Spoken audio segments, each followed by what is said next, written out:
ان الحمد لله نحمده ونستعينه ونستغفره ونعوذ بالله من شرور انفسنا ومن سيئات اعمالنا من يهده الله فلا مضل له ومن يضلل فلا هادي له واشهد ان لا اله الا الله وحده لا شريك له واشهد ان محمدا عبده ورسوله اما بعد فان خير الحديث كتاب الله وخير الهدي هدي محمد صلى الله عليه واله وسلم وشر الامور محدثاتها وكل محدثة بدعة وكل بدعة ضلالة وكل ضلالة في النار.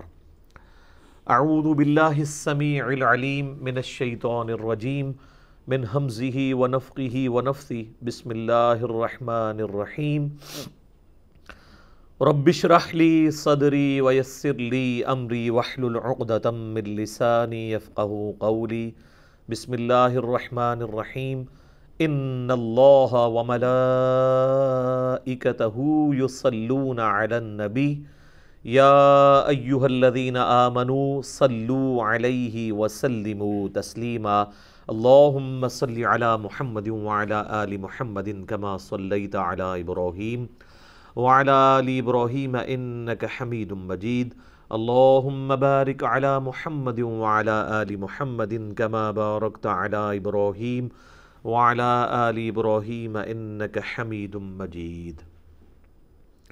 اللہم ربنا آتنا فی الدنیا حسنة وفی الآخرة حسنة وقنا عذاب النار.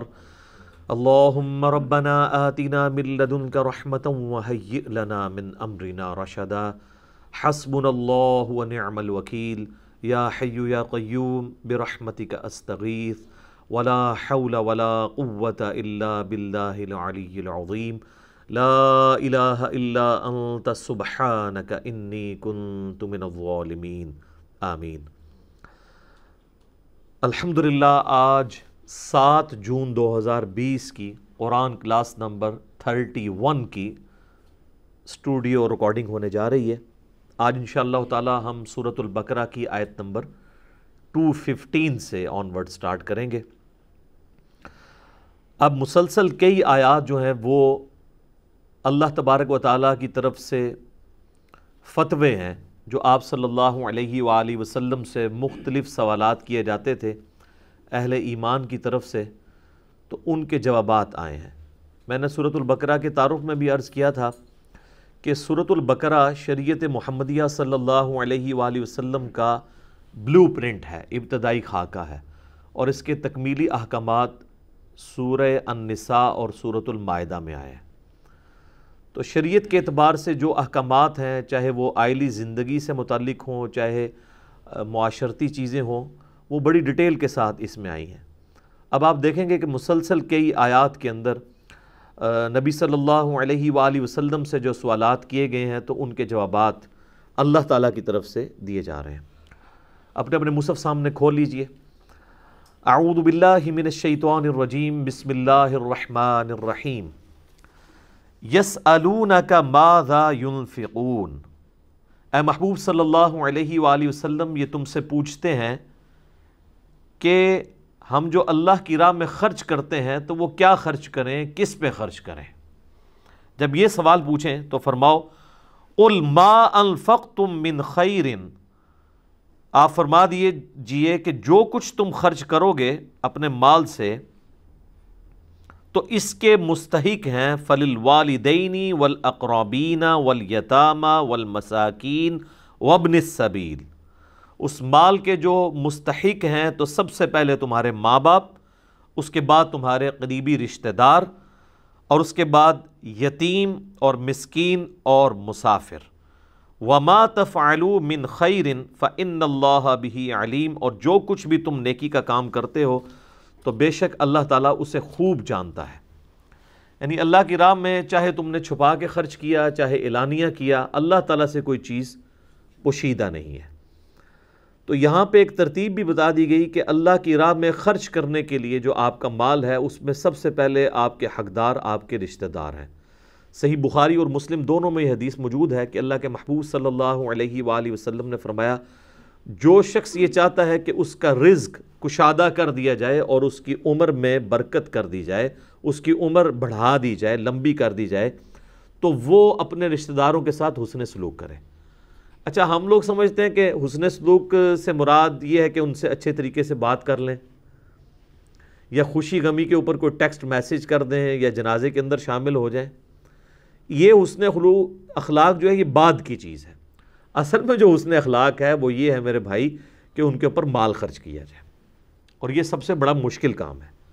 آپ دیکھیں کہ غیروں کو کھلانا آسان ہو جاتا ہے، کئی لوگ ہیں جو غیروں کو، عام غریبوں کو، مسکینوں کے اوپر لاکھوں روپیہ خرچ کر دیتے ہیں، اور ان کا کوئی قریبی رشتہ دار، کوئی بھتیجا، بھانجا، یا اس کی بہن بیوہ ہوگی، یا اس کا بھائی فوت ہو چکا ہے اور اس کے یتیم بچے ہیں، ان کے اوپر مال خرچ کرنا مشکل ہو جاتا ہے اور جیلسی فیکٹر آ جاتا ہے۔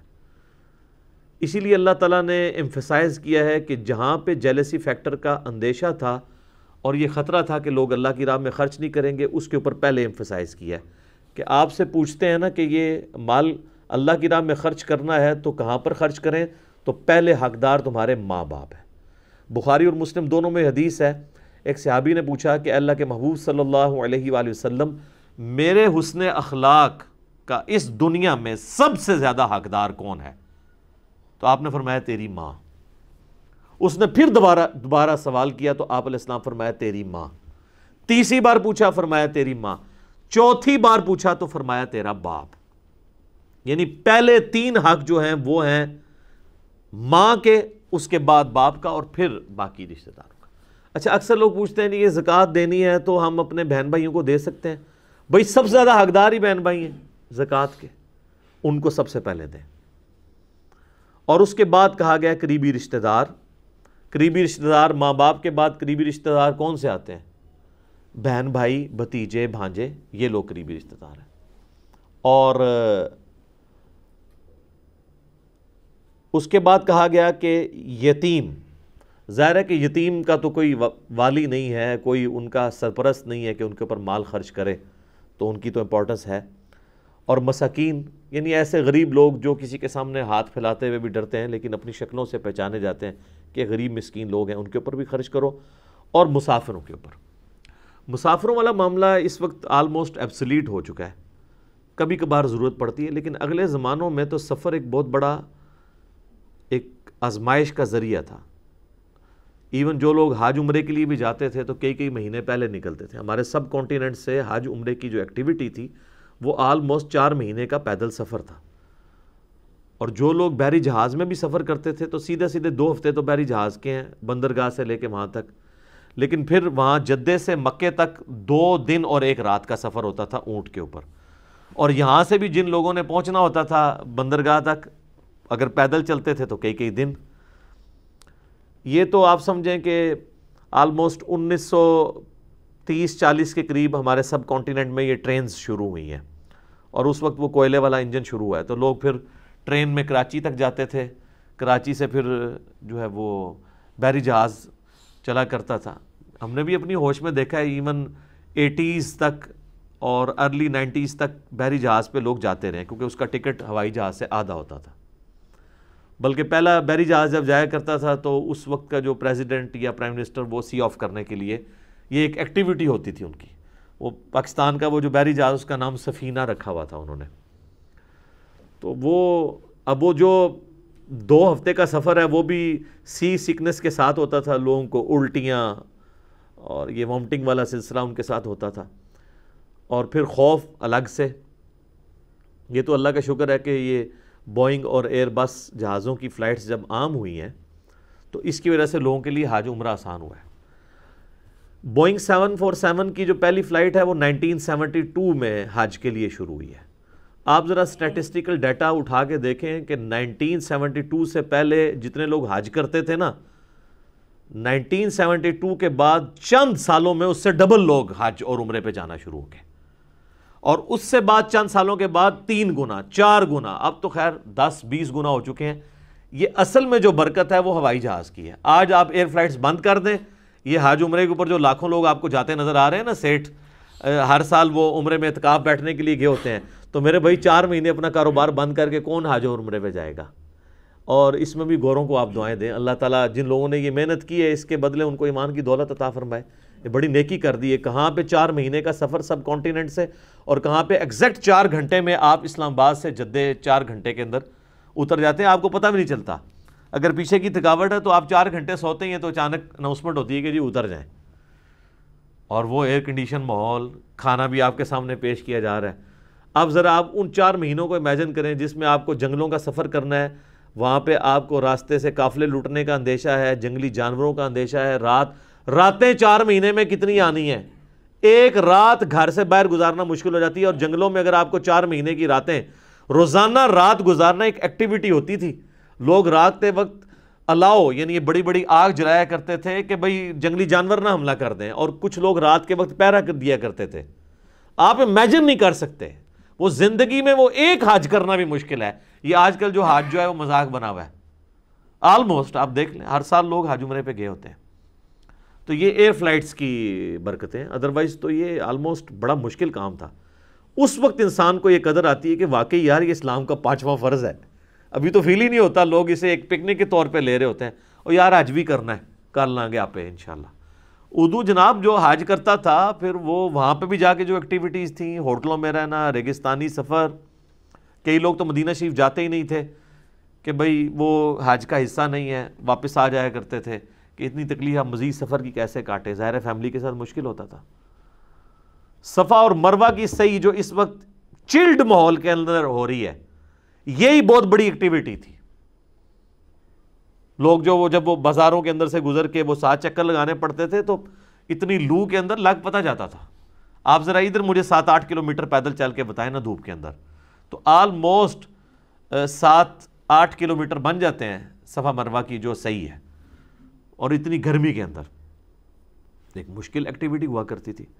تو اب تو یہ معاملات بہت زیادہ آسان ہو گئے. تو اس زمانے میں وہ بات کہاں سے کہاں نکل گئی, جو مسافر ہے وہ بیچارہ رسک کے اوپر ہوتا تھا. راستے میں اگر قافلے پہ حملہ ہو گیا ہے, 2 مہینے کا سفر کیا ہے, اب نہ وہ آگے جانے کے قابل ہے نہ پیچھے آنے کے, تو اب وہ زکوٰۃ کا سب سے زیادہ حقدار ہے.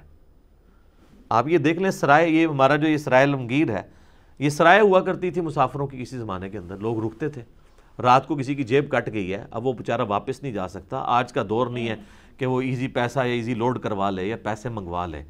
بڑی مشکل ہوتی تھی مسافر کے لیے زندگی. تو پھر قرآن پاک میں اس لیے ایمفسائز کیا گیا کہ زکوٰۃ کا بھی حقدار مسافر بھی ایک اس کیٹیگری میں فال کرتا ہے. اگر وہ مسافر ہے, اچھا مسافر چاہے غریب ہے یا امیر ہے, وہ زکوٰۃ کا حقدار ہے.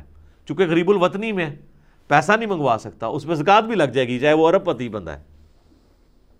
اور پھر یہ بھی اس زمانے میں ممکن نہیں تھا کہ آپ 2 مہینے کا سفر کہیں کر کے گئے ہوئے اور وہاں پہ آپ کسی کو کہیں کہ میں واپس جب جاؤں گا تو تمہیں پیسے بھجوا دوں گا. یہ تو آج کل منی آرڈر اور یہ ایزی پیسہ اور یہ سارے ایشوز جو ہے نا وہ آن لائن سسٹم شروع ہوا ہے کہ جناب آپ ادھر فون کرتے ہیں اور کہتے ہیں جی اتنے دکان دے کھلو جا, میں انہیں بھیجن لگوں پیسے, اور ساتھ ہی وہاں شناختی کارڈ دے کے آپ پیسے نکلوا لیتے ہیں. یہ تو بڑا مبارک دور ہے.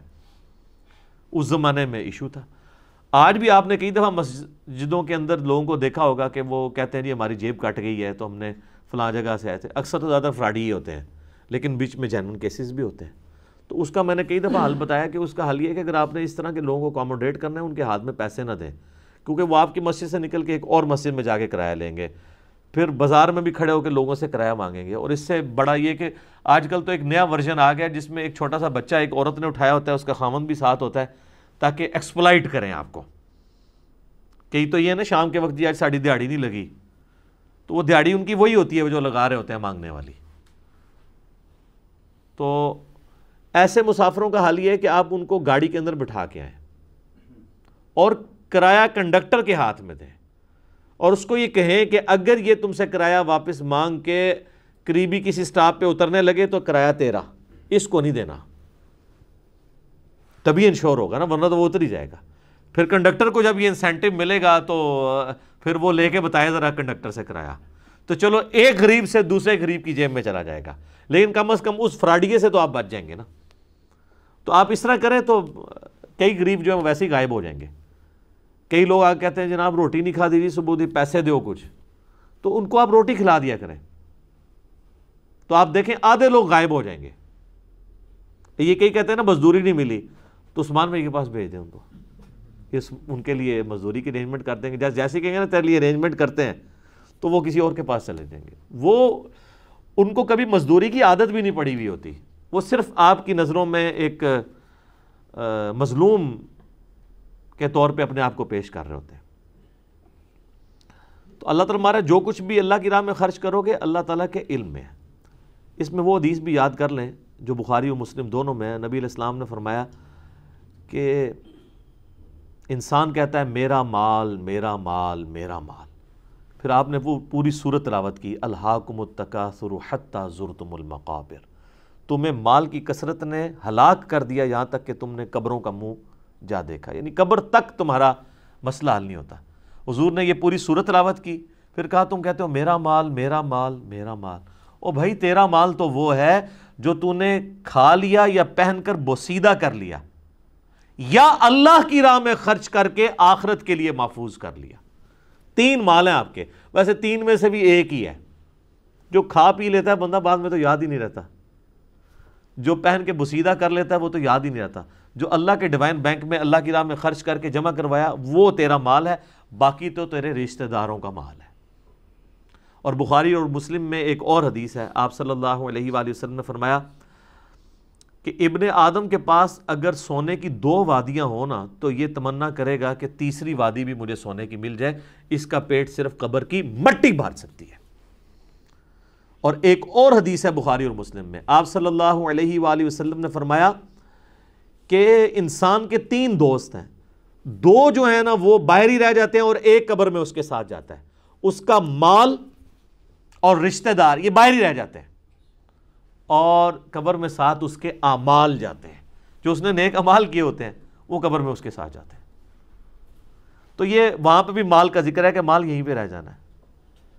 تو یہ مال جو لوگ اللہ کی راہ میں خرچ کرتے ہیں نا جی، میں نے دیکھا جی مال خرچ کرنے سے بڑھتا ہی ہے، کم نہیں ہوتا۔ اور اللہ کی راہ میں خرچ کرنا وہ تو آپ نے کام کیا ہی نہیں ہے، آخرت میں تو ایک نیکی لینی پڑ جائے تو انسان کی بیوی بچے ماں باپ دینے کے لیے تیار نہیں ہوں گے، اور وہاں اگر آپ کے مال کے ذریعے آپ اللہ کی راہ میں خیرات کرتے ہیں، میں اکثر کہتا ہوں کہ دنیا میں سب سے آسان طریقہ جنت کمانے کا نا مال خرچ کرنا ہے، نہ آپ کے اس کے لیے آپ کو وضو اور غسل کرنا پڑے گا،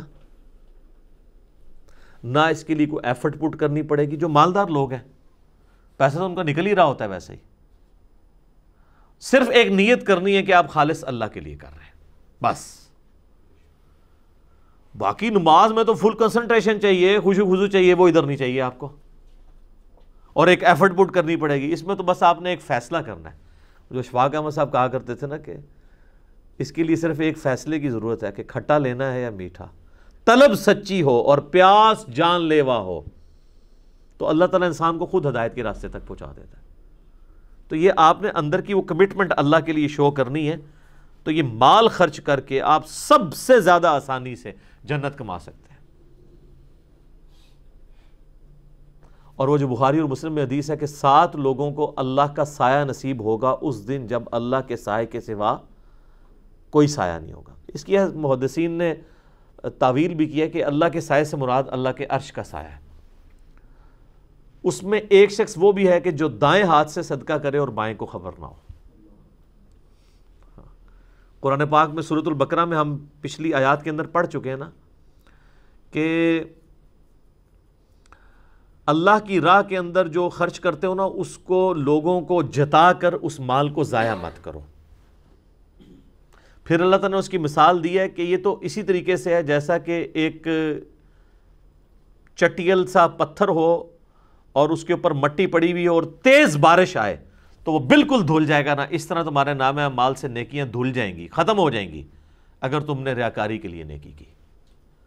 پھر اللہ تعالیٰ نے ایک اور مثال دی کہ ذرا یہ اس کو کے اوپر تصور کرو کہ تم موت کے منہ میں پہنچ چکو، نزع کا عالم شروع ہو جائے، موت تمہاری قریب ہو اور تمہارے چھوٹے چھوٹے بچے ہوں اور تمہارے پاس ایک ہی باغ ہو جس کے ذریعے ان بچوں کا گزر بسر ہوتا ہو، تو تمہیں اپنی موت کے وقت اپنے بچوں کی کتنی ٹینشن ہوگی، جبکہ اچانک اسی حال میں ایک بگولا آئے آگ کا اور تمہارے اس باغ کو بھی جلا دے. موت بھی یاد ہم کی ہے, ایک سورس آف انکم تھا وہ بھی اس وقت میں ختم ہو گیا, تو اب تمہیں کتنی ٹینشن ہوگی کہ میرے مرنے کے بعد میرے بچوں کا کیا بنے گا.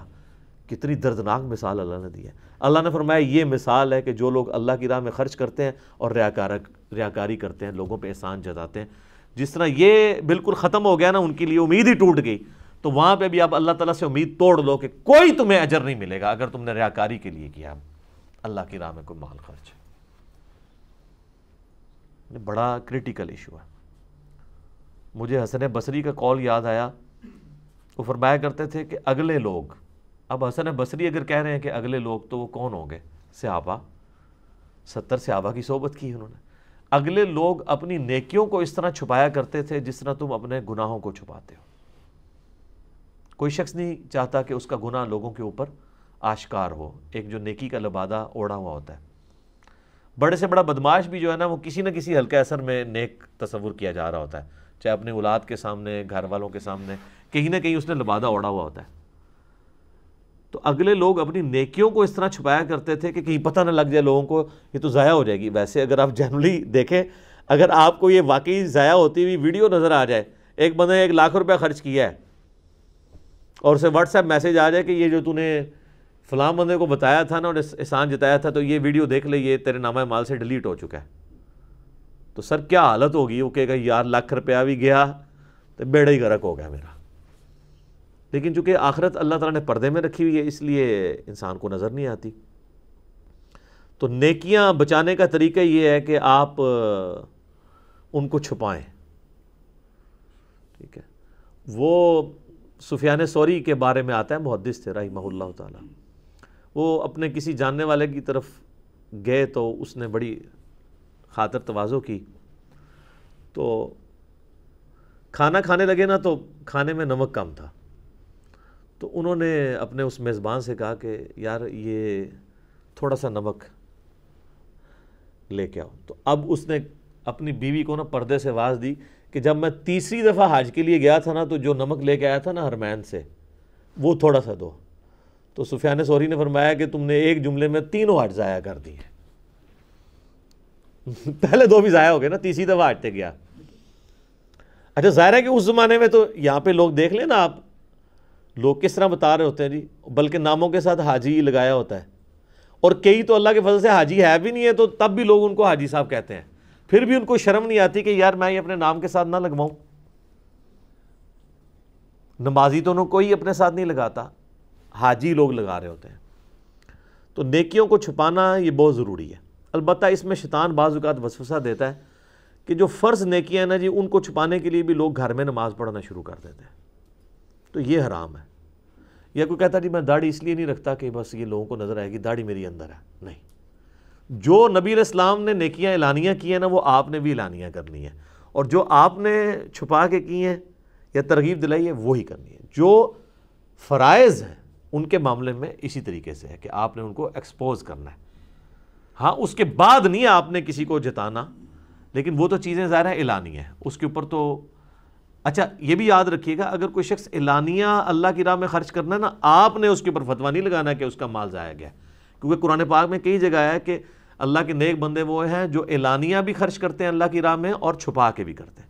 اعلانیہ بعض اوقات اس لیے کی جاتی ہے کہ لوگوں کو ترغیب مل جائے.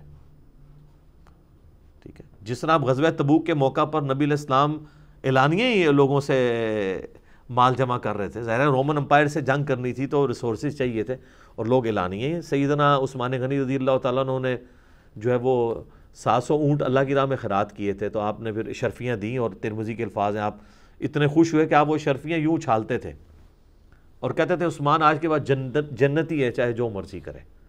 ٹھیک ہے, یہ حضرت عثمان کو ہی کہا جا سکتا تھا, انہوں نے اس کے بعد جو مرضی نہیں کیا, وہی کچھ کیا جو اللہ کی مرضی تھی. ٹھیک ہے, ہمیں تو یہ گارنٹیاں ملتی بھی نہیں نا. تو وہ اللہ سے ڈرنے والے لوگ تھے. تو اعلانیہ بھی بعض اوقات ضرورت پڑتی ہے, وہ اس شخص نے خود اپنی نیت دیکھنی ہے. جس کو یہ خطرہ رہتا ہے کہ میں اعلانیہ کرنے سے ریاکاری ہو جائے گی, وہ چھپا کے ہی کرے. اور جہاں کہیں پہ اعلانیہ کرنا پڑ جاتا ہے, بعض اوقات ایسی ضرورت پڑ جاتی ہے, تو ضرور کریں. اور اس میں یہ بھی شرعی مسئلہ یاد رکھیے گا کہ آپ اگر کسی کو زکوٰۃ یا صدقہ دے رہے ہیں نا تو اس کو بتانا ضروری نہیں ہے، بلکہ نہ بتانا ضروری ہے۔ کہ لوگ کہتے ہیں جی اگر میں بتاؤں گا تو پھر ہی زکوٰۃ ادا ہوگی۔ بھئی جس کو پتہ ہے نا کہ زکوٰۃ دے رہے ہو، اس کو تو تمہارے دل انہ علیم بذات الصدور ہے، تو یہ آپ نے اگلے بندے کی عزت نفس کا خیال رکھنا ہے۔ عید کے موقع کے اوپر اگر آپ نے کسی کو کپڑے سلوا کے دینے ہیں اور اپنے زکوٰۃ میں سے مال دینا چاہتے ہیں، تو آپ اس کو یہ نہیں ہے کہ آپ اس کو یہ کہیں گے کہ میں زکوٰۃ میں سے دے رہا ہوں۔ بعض اوقات وہ بیچارہ مستحق بھی ہوگا، پھر بھی وہ کرٹسی کے اندر شاید لینے سے انکار کر دے، یا لے بھی تو وہ ہر وقت اس کے دماغ میں لے کہ میں نے زکوٰۃ کا پیسہ لیا، تو آپ اس کو کہیں گے عیدی سمجھ کے لے لو، اور آپ کے دل میں زکوٰۃ کی نیت ہے، آپ اس کو کسی نام سے بھی دے سکتے ہیں۔ تو وہ اس طرح کا پردہ بھی اس کا رکھنا ضروری ہے، اور صحابہ اکرام علیہم رضوان یہ اس چیز کا اہتمام کیا کرتے تھے۔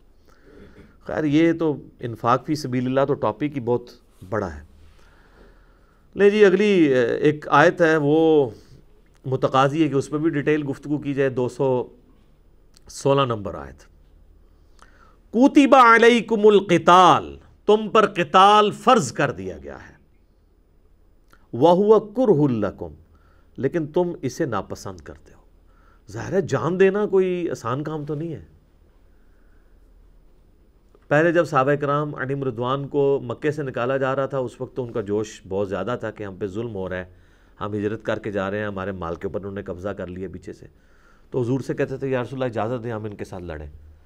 تو سورہ نساء کے اندر آیا کفوا ایدیکم، ہم نے اس وقت یہ نازل کیا تھا اپنے ہاتھوں کو بندھا رکھو، ابھی موقع نہیں ہے، ورنہ وہ مختصر جماعت تھی، اللہ تعالیٰ ختم کروا دیتا اگر اللہ تعالیٰ کی مشیت میں ہوتا۔ قرآن حکیم میں یہ ٹاپک کئی جگہ آیا کہ اللہ نے کافروں کے ہاتھ تم سے روک کے رکھے، ورنہ تو تم بڑی مختصر جماعت ہے مکے میں، وہ تمہیں ختم بھی کر سکتے تھے۔ یہ تو ان کے دماغ میں آتا تھا کہ وہ مسلمانوں پہ ظلم کرتے تھے، ان کا بائیک آؤٹ کرتے تھے، 3 سال کے لیے شعب ابی طالب کے اندر رکھا۔ یہ ان کے دماغ میں نہیں آتا تھا کہ ان کو قتل کرتے ہیں، ورنہ 125 مسلمان ہی تھے نا 13 سالہ زندگی میں۔ وہ ہجرت بھی کرنے کے لیے جب نکلے ہیں تو اس وقت بھی ایسا جو ان کو قتل نہیں کیا گیا، یہ ضرور ہے کہ ان کو ٹانٹ کیا گیا، ذہنی طور پہ اذیت دی گئی۔ وہ تو جب سارے چلے گئے، نبی علیہ السلام پہ ضرور قاتلانہ حملے کی کوشش ہوئی، تو آپ علیہ السلام حضرت ابوبکر صدیق کو لے کے نکلے اور سیدنا علی کو امانتیں واپس کرنے کے لیے اپنے بسترے پہ لٹا کے گئے۔ ادروائز وہ 13 سال میں آپ علیہ السلام کے کوئی ایک واقعہ بھی نہیں آپ کو ملے گا کہ انہوں نے کہیں حضور کو قتل کرنے کی سازش کی ہو یا آپ پہ کبھی قاتلانہ حملہ ہوا ہو۔ کو ایگزسٹ کر رہے تھے، ظاہر ہے وہ تھوڑا یہ بھی خیال کرتے تھے کہ ہم قریش ہیں، ایک دوسرے کی ہمیں خیال بھی رکھنا چاہیے، خاندانی وہ معاملہ بھی تھا۔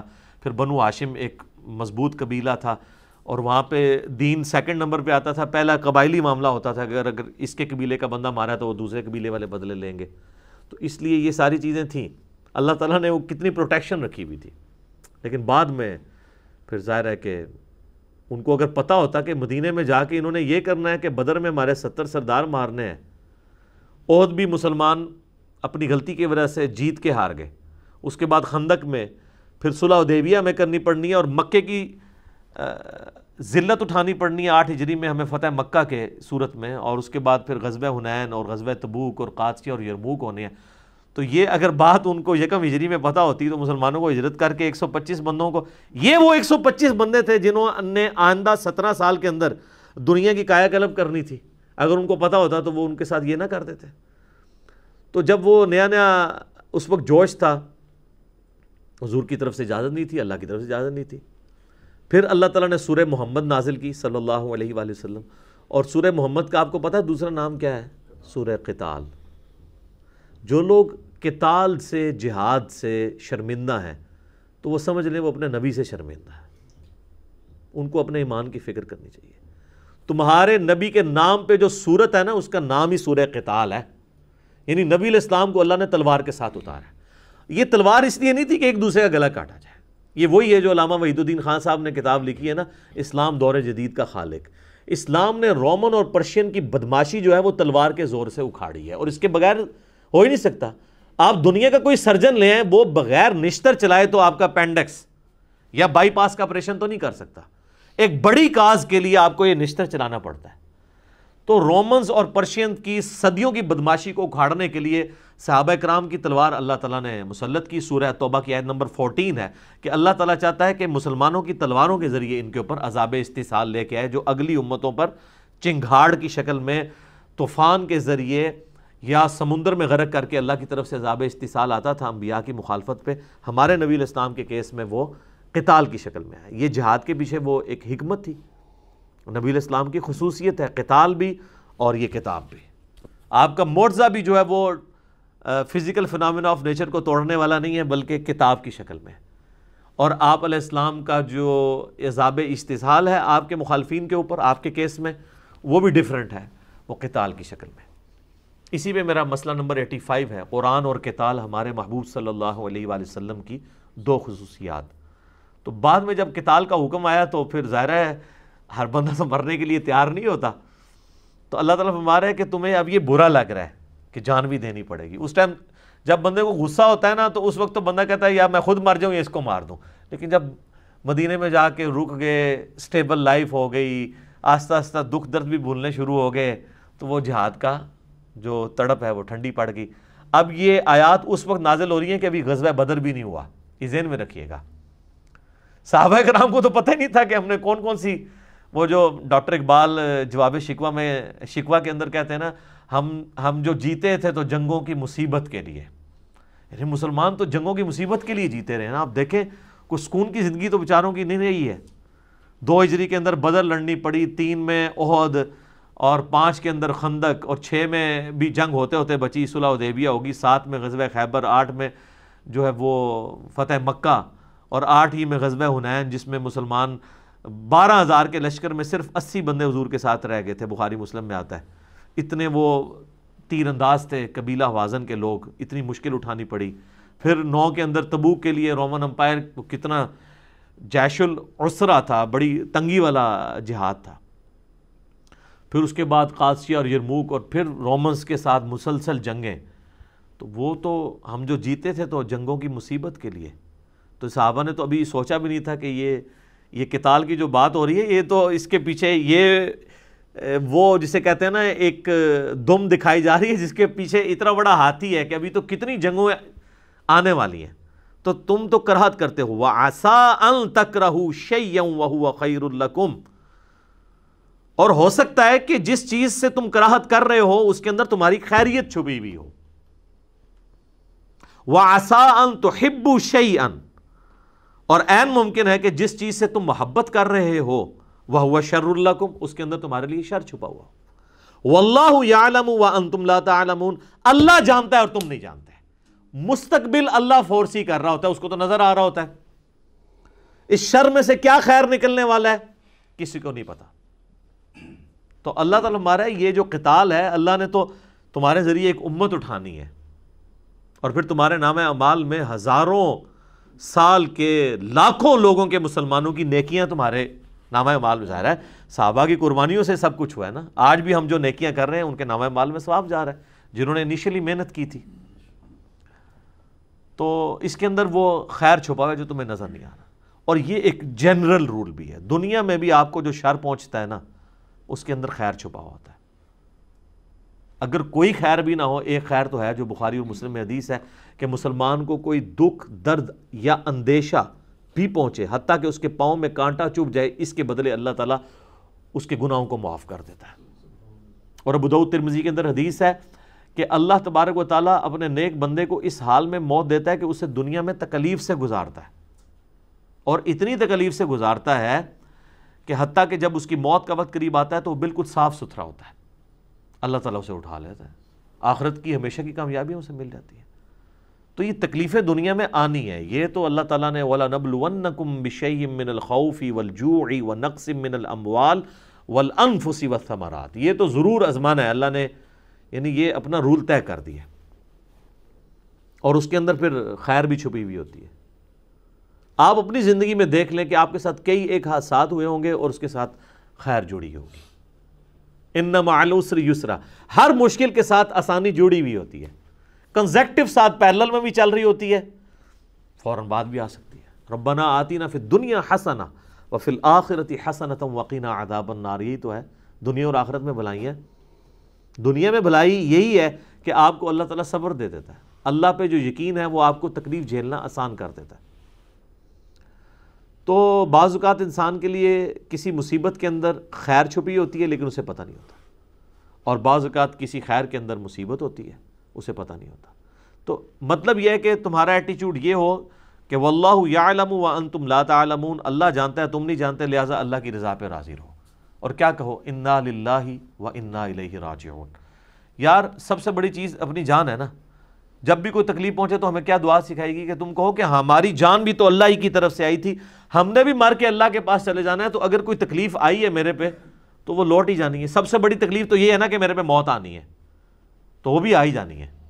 تو اگر اس سے کوئی چھوٹی تکلیف آ گئی ہے تو تکلیف اللہ کی طرف سے آنی ہے، اللہ کی طرف چلی جانی ہے۔ اس میں ڈاکٹر ذاکر نائک نے ایک بڑی اچھی مثال دی تھی کہ آپ کا امریکہ کے اندر کوئی بزنس ہو اور آپ نے شام کی فلائٹ پکڑ کے نیو یارک پہنچنا ہو، لیکن ٹریفک سگنل میں پھنس کے آپ ایئرپورٹ جب پہنچے تو آپ کو یہ خبر ملے کہ یہ جو نیو یارک کے لیے فلائٹ تھی وہ اڑ گئی ہے، اور آپ اس کو اب جوائن نہیں کر سکتے، اور کروڑوں کا آپ کی وہاں پہ کوئی میٹنگ تھی جس میں آپ نے کوئی کانٹریکٹ آپ کو ملنے والا تھا وہ ختم ہو گیا، اب وہ کسی اور کمپنی کو ملے گا۔ تو آپ مایوسی کی حالت میں وہاں سے لوٹیں اس حال میں کہ یار میرا تو لاکھوں ڈالرز کا نقصان ہو گیا، اور راستے میں آپ کو واٹس ایپ میسیج کے ذریعے یا ریڈیو کی خبر کے ذریعے پتہ چلے کہ ابھی جو نیو یارک کے لیے فلائٹ اڑی تھی وہ کریش کر گئی ہے اور سارے مسافر مار گئے ہیں۔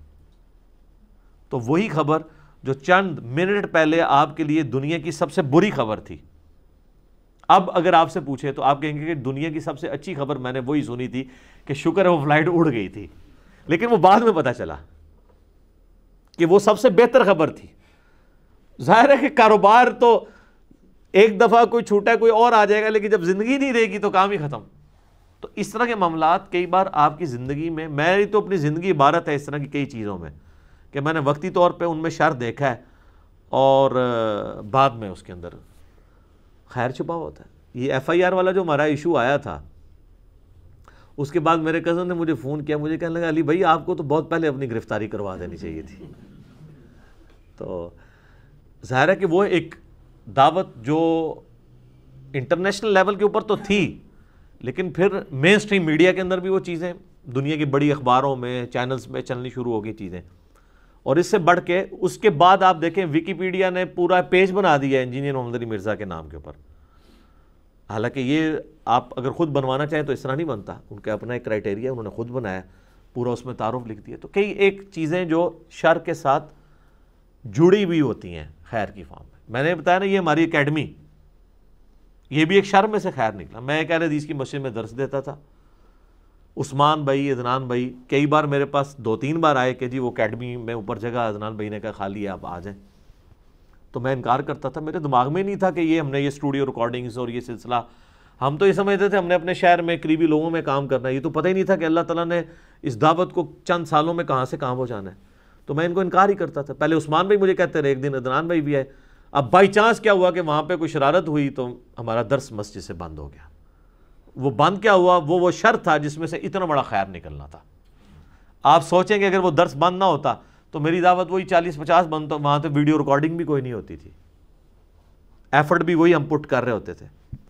تو اس شر میں سے خیر نکلا، تو پھر میں نے کہا ٹھیک ہے جی چلیں ہم یہاں پہ دعوت کا کام شروع کرتے ہیں۔ مستقبل میں آپ کو جا کے پتہ چلتا ہے کہ اچھا یہ اگر ایکٹیویٹی اس وقت نہ ہوئی ہوتی نا تو یہ کبھی بھی نہیں ہونا تھا، جبکہ اللہ تعالیٰ جب یہ کر رہا ہوتا ہے نا تو وہ اس کے لیے پریپیئر کروا رہا ہوتا ہے۔ غزوہ احد کے اندر جو کچھ ہوا ہے، واللہ اگر یہ نہ ہوتا تو صحابہ کرام کبھی قاسیہ اور یرموک جیت نہیں سکتے تھے۔ اس شر میں سے یہ خیر نکلا ہے۔ حالانکہ اگر آپ دیکھیں تو اس میں نبی علیہ السلام کے ساتھ جو وحی کے ذریعے وعدہ کیا تھا وہ وعدہ سٹیک پہ لگا ہوا تھا۔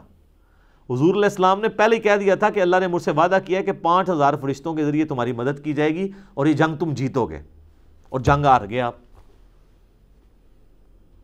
تو اللہ تعالیٰ نے پھر 60 آیات میں غزوہ احد کے اوپر کمنٹری کی ہے۔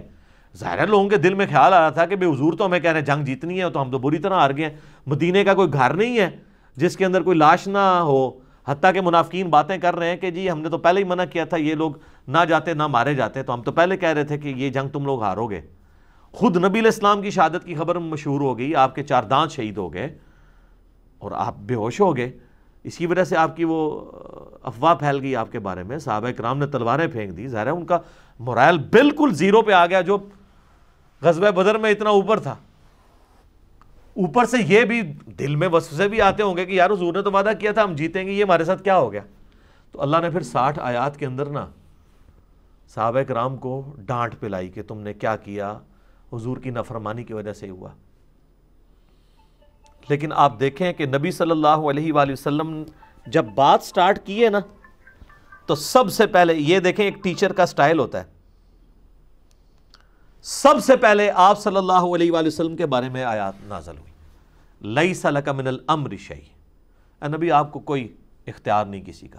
آپ سے بدعا نکل گئی تھی نا خالد ابن ولید کے بارے میں کہ اللہ ایسی، بخاری مسلم الفاظ ہیں، اللہ ایسی قوم کو ہدایت کیسے دے گا جنہوں نے اپنے نبی کا چہرہ خون سے رنگ دیا۔ تو اللہ نے سب سے پہلے نبی علیہ السلام کے اوپر گرفت فرمائی کہ آپ کو تو کوئی اختیار نہیں، اللہ چاہے تو ان کی توبہ بھی قبول کر لے، اور بعد میں کی، اور اسی مبارک زبان سے سیف اللہ کا لقب بھی دلوایا، اللہ ہی اللہ ہے۔ اس کے بعد پھر صحابہ کرام کو ایک ایک کر کے اللہ تعالیٰ نے نا معاف بھی کیا۔ پھر حضور علیہ السلام کو بھی کہا کہ اتنی جو میں نے صحابہ کرام کے ساتھ گفتگو سخت کی ہے تو اس کا رزلٹ یہ نہ نکلے کہ اب آپ ان کو مشورے میں شامل کرنا چھوڑ دیں۔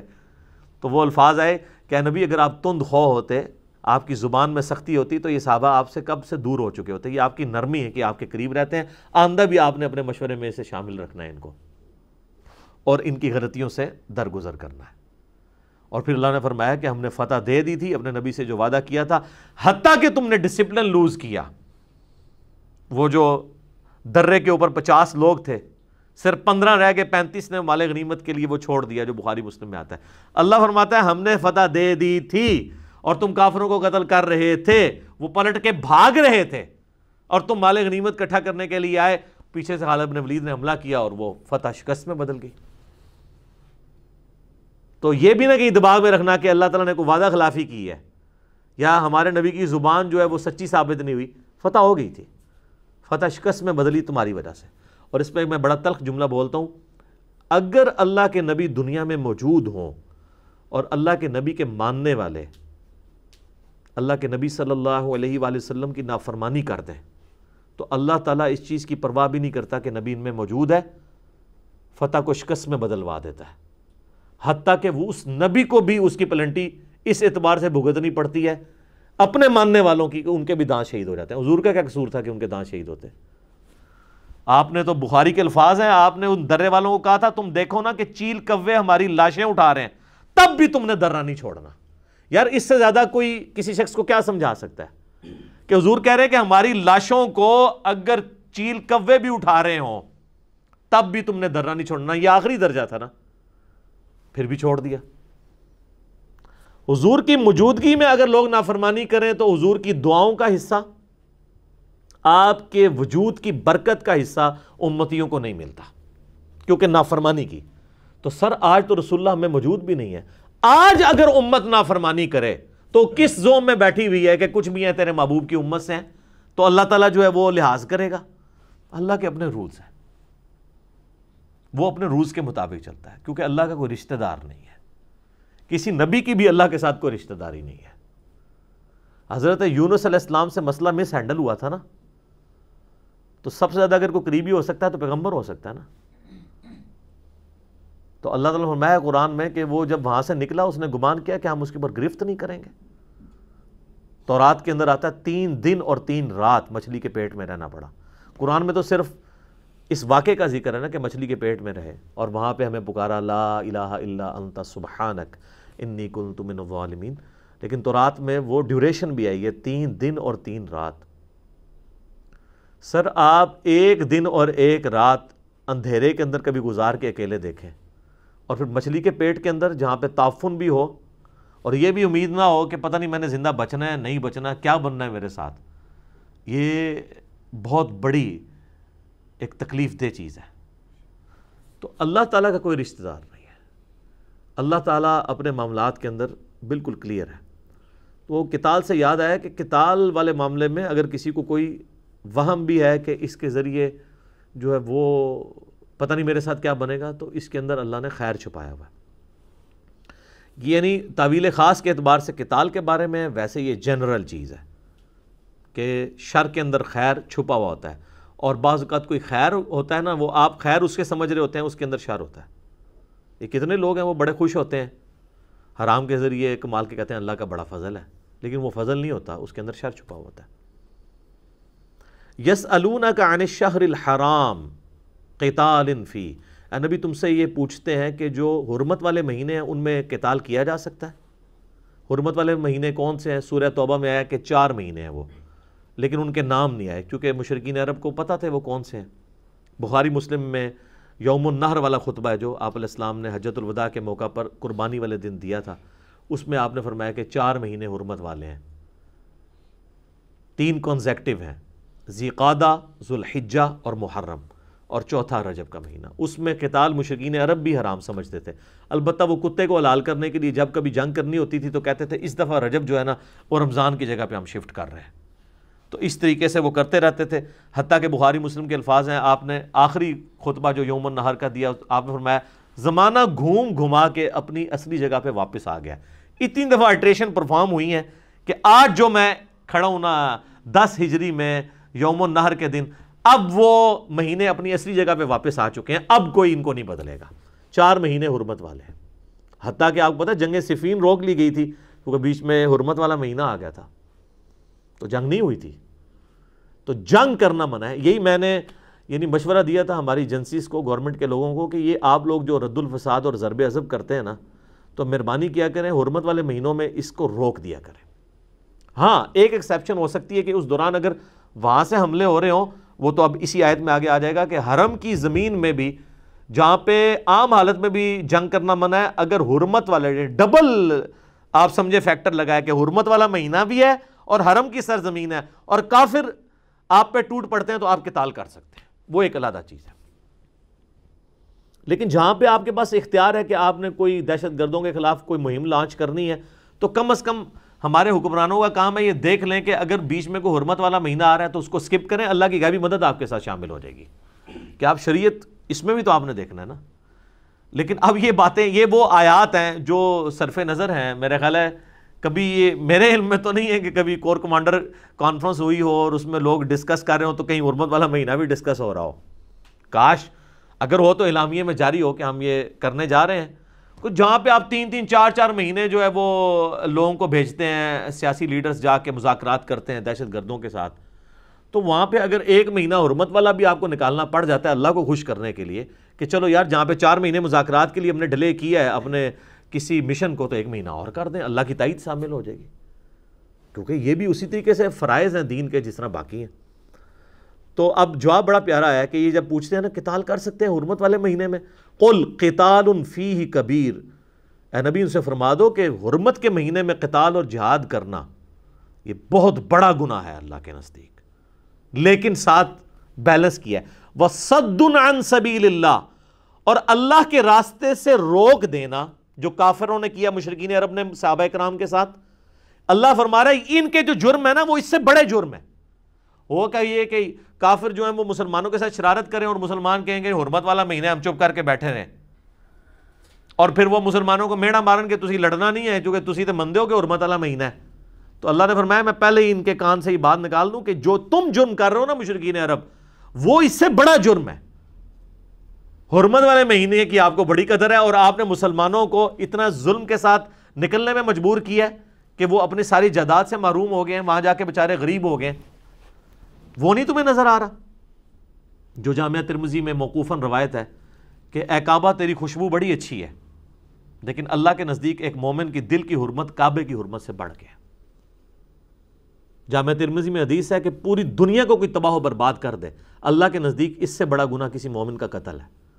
تو وہ ریشو پروپورشن دیکھنا ہے۔ تم کہہ رہے ہو جی قتال قتال، اصل چیز یہ ہے کہ تم وَصَدٌّ عَن سَبِيلِ اللَّهِ وَكُفْرٌ بِهِ وَالْمَسْجِدِ الْحَرَامِ، اللہ کی راہ سے روکنا، اللہ کے ساتھ کفر کرنا اور مسجد حرام میں آنے سے مسلمانوں کو روک دینا، وَإِخْرَاجُ أَهْلِهِ، اور مکے کے رہنے والے شہری مسلمانوں کو مِنْهُ أَكْبَرُ عِنْدَ اللَّهِ، ان کو مکے سے نکلنے پر مجبور کر دینا ہجرت کے اوپر کہ بچارے مدینہ شریف جا کے پناہ لیں، یہ اللہ کے نزدیک بڑا گناہ ہے حرمت کے مہینوں میں قتال کرنے سے۔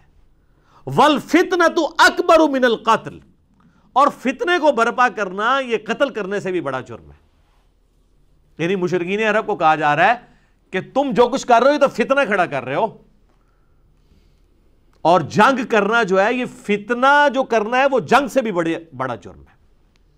ظاہر فتنے کی وجہ سے ہی جنگیں ہو رہی ہوتی ہیں. وَلَا يَزَالُونَ يُقَاتِلُونَكُمْ, اور اے مسلمانوں یہ تمہارے ساتھ ہمیشہ لڑتے رہیں گے, حَتَّى يَرُدُّوكُمْ عَنْ دِينِكُمْ إِنِ اسْتَطَاعُوا, یہاں تک کہ ان کا بس چلے نا تو تمہیں تمہارے دین سے واپس اسی مشرکانہ عقائد کے اوپر لے آئیں. جب تک تم دوبارہ مشرک نہیں ہو جاتے, بت پرستی شروع نہیں کرتے, یہ تمہارے رشتہ دار سو کالڈ مشرکین عرب تم سے راضی نہیں ہوں گے. اسی طرح کی آیات یہود و نصارہ کے بارے میں آئی ہیں سورۃ المائدہ میں, کہ جب تک تم یہود و نصارہ کی ملت پہ نہیں آ جاتے, سورۃ البقرہ میں بھی گزری ہیں, سورہ آل عمران میں بھی, تم سے راضی نہیں ہوں گے. اب اللہ کی طرف سے یونیورسل ٹروتھ آ رہا ہے, وَمَن يَرْتَدِدْ مِنْكُمْ عَنْ دِينِهِ, یاد رکھنا تم میں سے کوئی ایک بھی جو بھی اپنے دین سے پھر جائے گا, فَيَمُتْ, اور اسی کفر کی حالت میں اسے موت آئے گی, وَهُوَ كَافِرٌ, کہ وہ کافر مرا, تو پھر اللہ تعالیٰ نے یہ لحاظ نہیں کرنا کہ اتنا عرصہ وہ صحابی رہا ہے یا اتنے اس نے نیکی کے کام کیے. اگر وہ مرتد ہو گیا, فَأُولَئِكَ حَبِطَتْ أَعْمَالُهُمْ فِي الدُّنْيَا وَالْآخِرَةِ, اس کے سارے نیک اعمال برباد کر دیے جائیں گے, دنیا اور آخرت میں اللہ تعالیٰ اس کو کوئی جزا اس کی نہیں دے گا.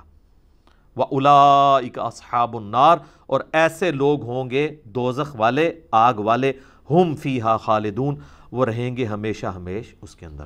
اللہم اجرنا من النار, آمین. اور سر یہ ہوا ہے, یہ آپ نہ سمجھیے گا, بخاری مسلم میں موجود ہے, حضور کا ایک کاتب وحی تھا جس نے سورہ آل عمران پوری حضور سے سیکھی تھی, وہ مرتد ہو گیا تھا, عیسائی ہو کے مرا. ظاہر ہے اب وہ اتنا حضور کا کلوز تھا کہ آپ کا صحابی بھی تھا, ایمان بھی لایا, آل عمران آپ سے پڑھی, آپ کا اتنا وہ قریبی ہو گیا کہ آپ اس سے, عام آدمی سے تو آپ نہیں لکھوایا کرتے تھے, اس طریقے سے کتابت کرواتے تھے, لیکن اس کا کاتب وحی ہونے نے اس کو کوئی نفع نہیں دیا. جب اس نے برے عمل کیے, اللہ کا کوئی رشتہ دار نہیں. اور بخاری مسلم میں یہ حدیث جو ہے نا حضور کے معجزات کے چیپٹر میں, کیونکہ آگے الفاظ ہیں. اب جب یہ اور وہ یہ کہتا تھا کہ محمد کو تو کچھ نہیں آتا, جو میں لکھ دیتا ہوں, ظاہر آپ تو امی تھے, استغفر اللہ. اب جو نبی کی نبوت کو چیلنج کر رہا ہو تو اللہ تعالیٰ جو ہے اس کے اوپر درگزر کا معاملہ کرے گا. بخاری مسلم کے الفاظ ہیں, اسے قبر میں دفناتے تھے, قبر اس کو باہر پھینک دیتی تھی, اور پھر مشہور ہو گیا کہ یہ نبی اپنے صحابہ کے ذریعے اس کی لاش کی نا اس طریقے سے اس کے ساتھ معاملہ کرتا ہے. تو انہوں نے اوپن مجمع کے اندر اس کو قبر میں دفنایا, زمین نے باہر پھینک دیا, کیونکہ بخاری مسلم کے الفاظ ہیں, آپ نے فرمایا جب وہ مرتد ہوا نا, فرمایا زمین اسے قبول نہیں کرے گی. ہائے ہائے ہائے ہائے, رحمت للعالمین, آپ اس لیول کے اوپر نہیں اترتے تھے, لیکن آپ کو پتا تھا کہ مسئلہ اب سٹیک پہ لگ رہی ہے, میری نبوت سٹیک پہ لگ رہی ہے, اللہ کی وحی. تو اللہ نے وحی کے ذریعے بتا دیا کہ اے نبی یہ بتا دو کہ تمہارا معجزہ ہے کہ جو بندہ یہ کہہ رہا ہے نا کہ یہ نبی جو ہے وہ اس کو کچھ نہیں آتا اور میں جو کچھ لکھ دیتا ہوں یہ وہی ہے, تو اب تو ظاہر ہے کہ جو مسلمان بیچارے اس وقت تھے ان کے دلوں میں بھی تو وسوسے آنے تھے نا, کیونکہ اللہ نے تو سامنے نہیں آنا تھا, حضور کی زبان پہ پورا دین چل رہا تھا نا. تو آپ نے اسی وقت کہہ دیا کہ زمین اسے قبول نہیں کرے گی, مرنے دو اسے. اور وہ شکر ہے کہ اسی وقت مر بھی گیا بعد میں, ورنہ وہ حضور کے بعد مرتا اور پھر بعد میں معجزہ ظاہر ہوتا, اس وقت تک تو ساروں کے دل اٹکے رہتے ہیں نا.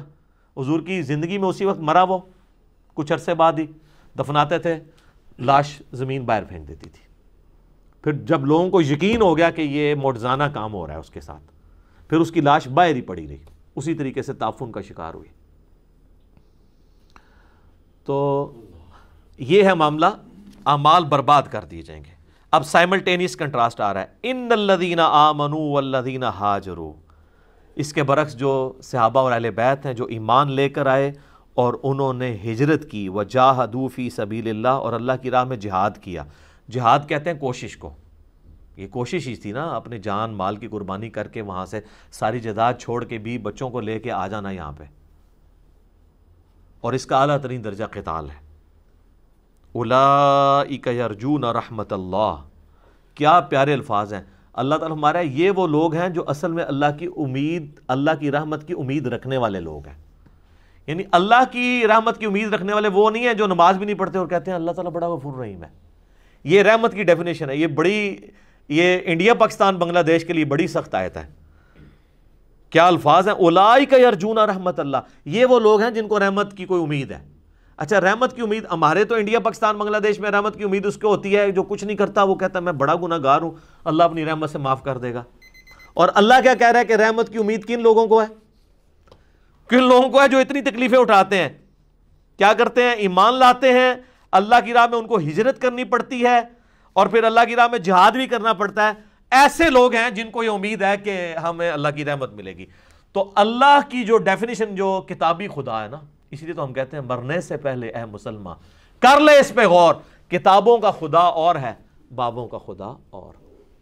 یہ کتابوں کا خدا یہ کہہ رہا ہے کہ میری رحمت کی امید اصل میں ان لوگوں کو ہے جو لوگ ایمان لے کر آتے ہیں، پھر ایمان کے راستے میں وہ ہجرت کرتے ہیں، یعنی تکلیفیں اٹھاتے ہیں، اور سب سے بڑی تکلیف جہاد، ان کو جان مال عزت آبرو سب کی قربانی دینی پڑتی ہے۔ اصل میں وہ لوگ ہیں جن کو یہ امید ہے کہ ہمیں رب کی رحمت ملنی ہے۔ ظاہر ہے جس کو یہ امید ہو کہ مجھے رزلٹ ملنا ہے وہی محنت کرتا ہے نا۔ تو یہ جو خالی کھلی محنت کرنے والے لوگ ہیں،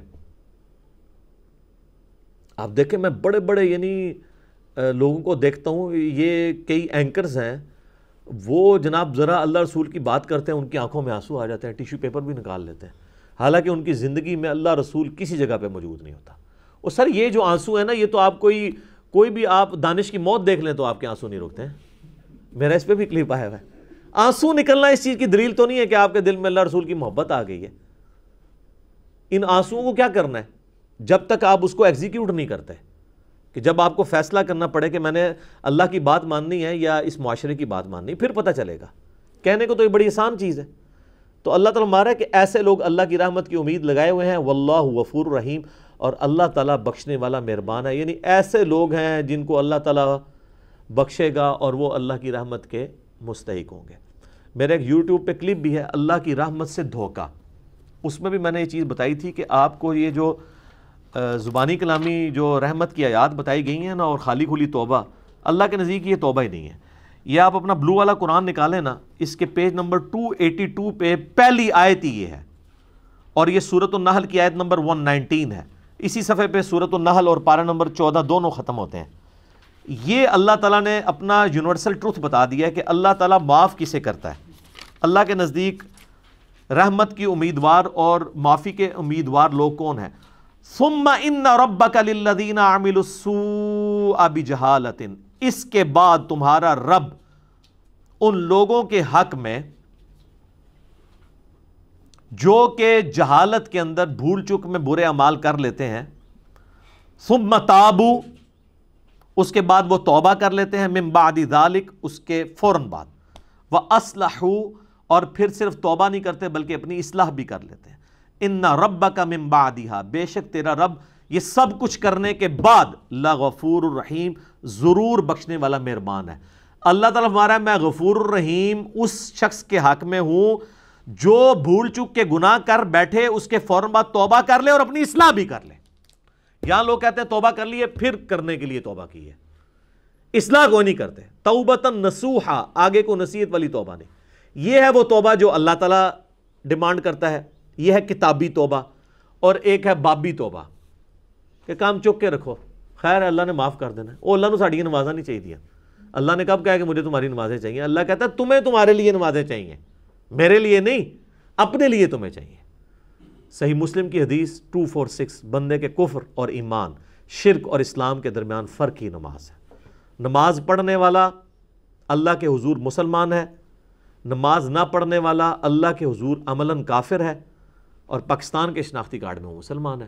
لیکن آخرت میں پاکستان کا شناختی کارڈ نہیں چلنا، بلکہ نبی صلی اللہ علیہ وآلہ وسلم کی تعلیمات کی مہر جس کے اوپر ہوگی، اور آپ علیہ السلام کی طرف سے جو احکامات کی پیروی کرنے والا ہوگا، اس کے لیے ہی اس کا ایمان قابل قبول ہونا ہے۔ باقی آپ خالی کھلی جو مرضی کرتے رہیں۔ اللہ تعالیٰ سے دعا ہے جو حق بات میں نے کہی اللہ تعالیٰ ہمارے دلوں میں راسخ فرمائے، اگر جذبات میں میرے منہ سے کوئی غلط بات نکل گئی اللہ تعالیٰ ہمارے دلوں سے ہی اسے معاف کر دے، ہمیں معاف بھی کر دے، ہمیں کتاب و سنت کی تعلیمات پر عمل کر کے دوسرے بھائیوں تک پہنچانے کی توفیق عطا فرمائے۔ سبحانک اللہم و بحمدک، اشہد ان لا الہ الا انت، استغفرک و اتوب الیک، وما علینا الا البلاغ المبین۔ جزاکم اللہ خیرا۔